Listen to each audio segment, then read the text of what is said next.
So how did you get into the pro wrestling business? Myself. Yes. Well, I started with, I wrestled 6 years amateur, okay? When I came in from Europe, from Italy, leaving to Canada and Montreal, and that's where I wrestled amateur for 5 or 6 years. And then in the 1956, I won the tournament at the Olympic, was in Melbourne, Australia. And I beat the man, he was ready to go there. That's what everybody was talking about, so I beat him. But I couldn't go because I didn't have no money. Because nobody paid at that time. You got the airline, you got the hotel, you got the food, I didn't have no money. But I was just a regular guy with a job. And then they come picking me up. After that, they come picking me up, 2 guys, if I want to turn professional. And I said, no. I said, I have a good job. I don't care. So anyway, they continue, and they said, you have to leave your job. You can work, and the weekend you can wrestle. So I did that.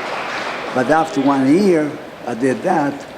Then I got another offer to go in Detroit, so I left my job. And for a few weeks, I was very sorry about it, what I did. But I accept the mistake I made. I said, I took that choice, and I'm going to stick with it. So I did. And then from Detroit, they sent me to Calgary, Canada. And I stayed 6 months there. It was too hard. And after I finished there, I go to San Francisco, and that's where I made my name.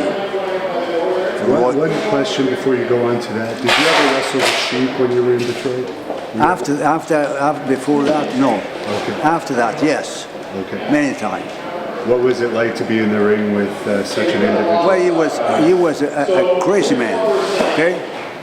He always carried something to hit you in your head to bleed, or a chair or something. And if you see him on outside, the ring was no bad. But when you go in the ring, forget about it, okay? But I did wrestle in Detroit, and I wrestled in Toronto, and I wrestled other places, in a small town too. So I like him, but not really, because he was not doing wrestling. There was no such wrestling involved. Always with some gimmicks, chair and things like that. But when you're in that business, you do what you have to do. Okay?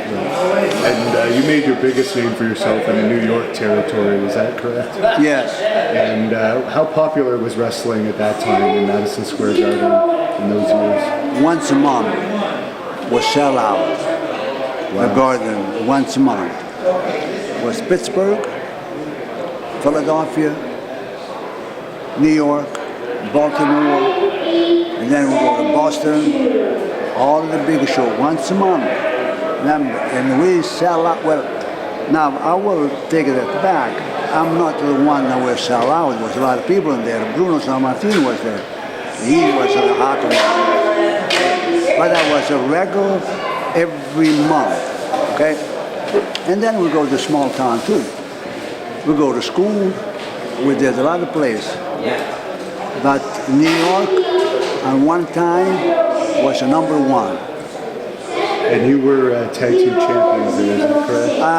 I was tag team champion first with Victor Rivera, then with Pat Barrett, and then with Dino Bravo. So we did well, but to me, the belt, okay, you say you're champion, you have to make more money at that time, okay? And that's what the business is, because if you don't make no money, you don't care about the belt, but we did well, But were you friends with Bruno? Yes, I just saw him last week. He's only about 18 miles from my house. Are you surprised after so many years of a conflict with WWE that he's now back on good terms with the company? if you knew what I know, you were not surprised. Because Vince screwed him on many occasions. Okay?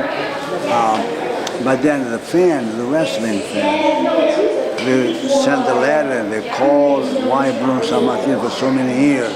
Because there's no man in the world will do like what Bruno did in New York. Okay? For years. Bruno was like a superstar in that time, okay? But Vince McMahon, the father, he didn't treat him right, okay? So this thing, what happened with the Hall of Fame, some people say he made that for money. Yeah, the money is number one sometimes. I don't care who you are. So he probably got a good sum of money for... well, because Vince McMahon was selling the thing, he didn't make no money on it. Right. So then they got the chance, they took the advantage. I would do the same thing. Okay? And you would often wrestle the same opponents as Bruno, wouldn't you? Either on their way up or on the way down after they wrestled Bruno or before? I wrestled with all the guys, all the ones you can think about it. What were your memories of superstar Billy Graham?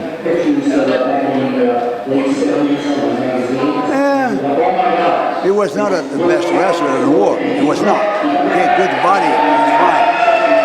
But if you talk about wrestling, okay?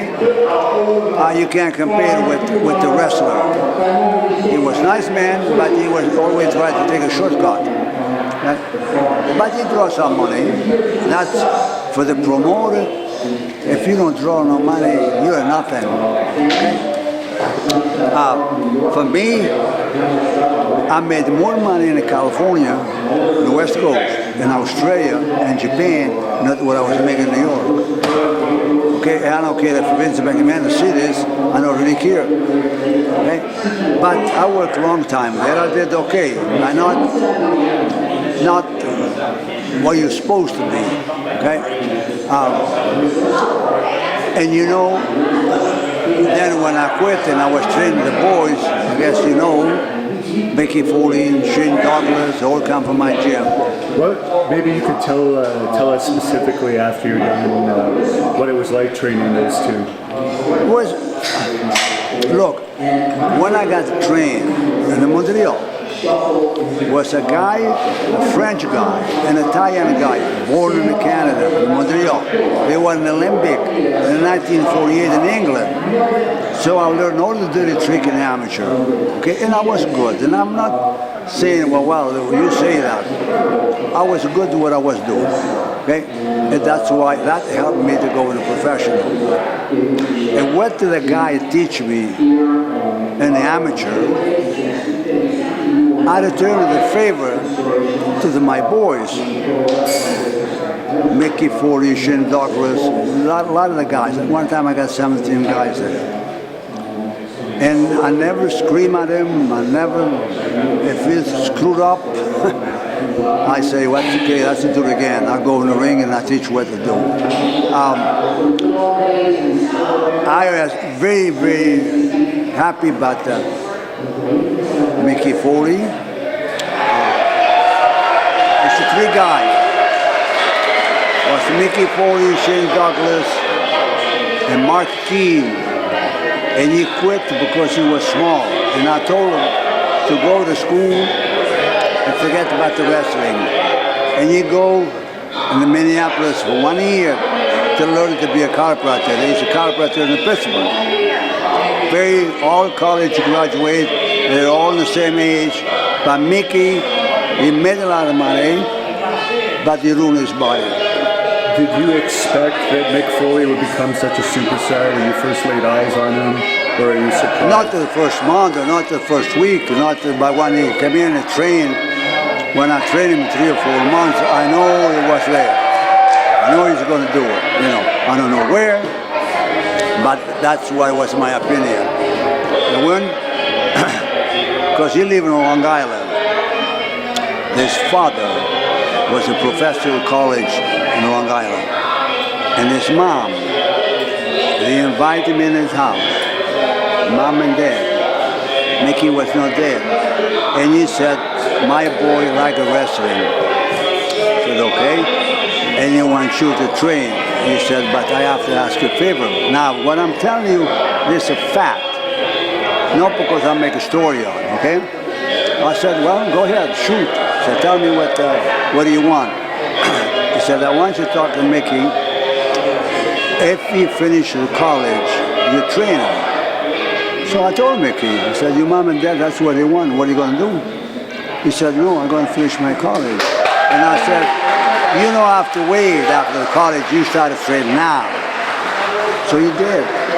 And he was in college in Syracuse, New York. But 30 miles, I don't know if it was the south or east. He was a driver in Pittsburgh. I mean, not Pittsburgh because I'm 20 miles, 25 miles north of Pittsburgh. He was working out as soon as he finished school on a Friday, he drive all the way there. And he work out on a Saturday, not an hour or 2 hours, we talk about 2 or 3 hours, 4 hours sometimes. Sunday morning at 7 o'clock, 2 more hours, and then jump in the car and go back to the college. So, the mom and dad were happy because they listened.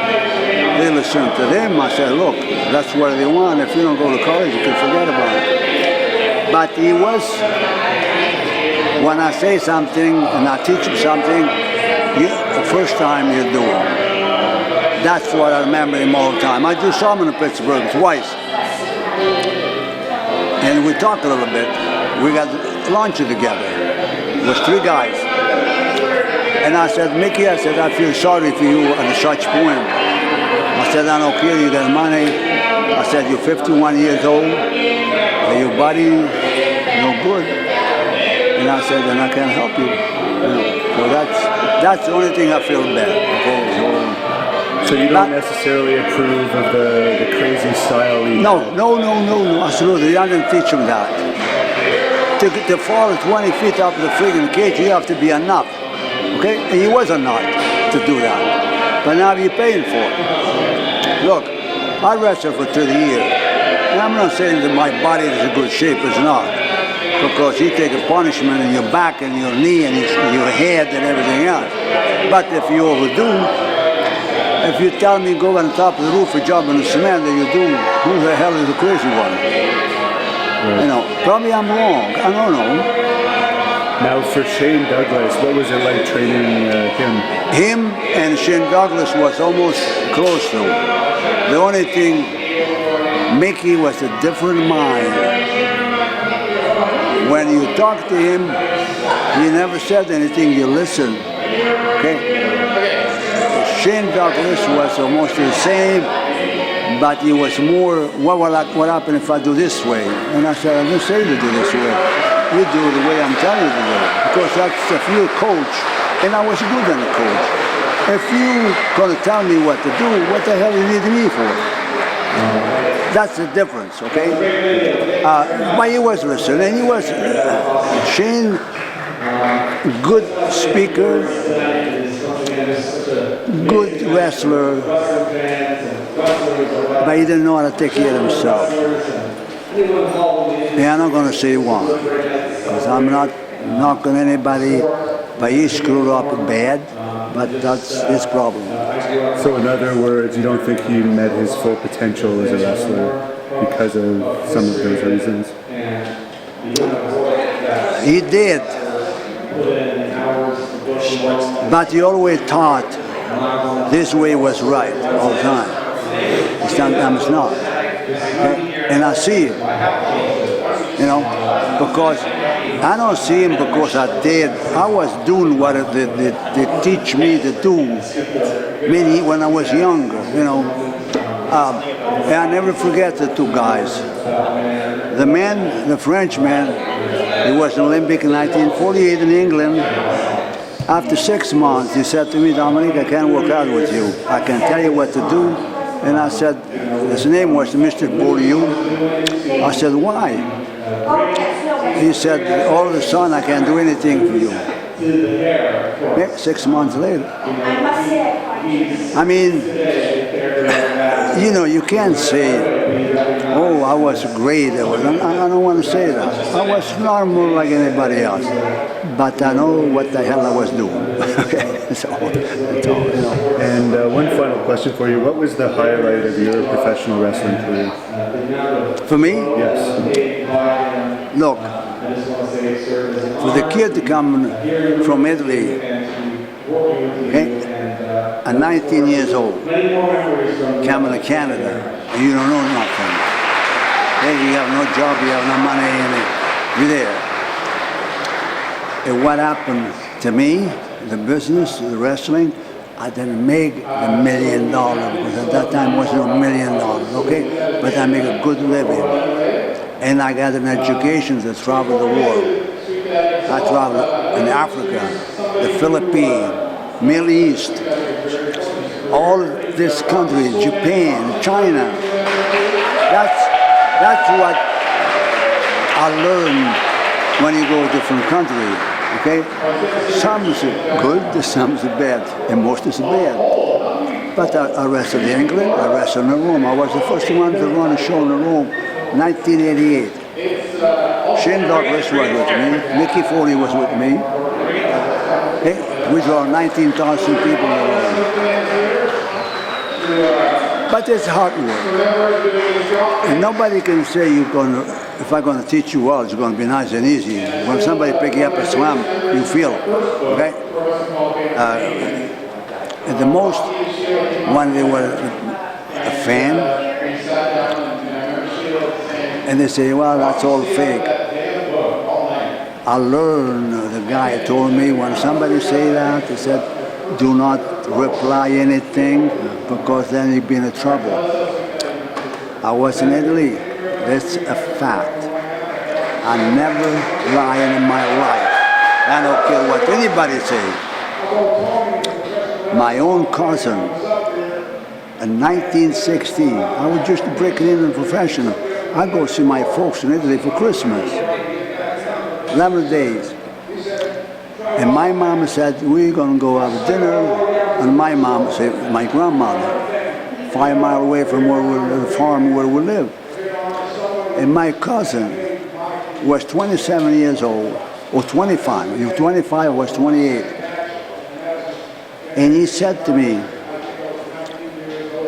the wrestling, he said, hey, the wrestling. And he come behind me and hold me. Here, that's a fact.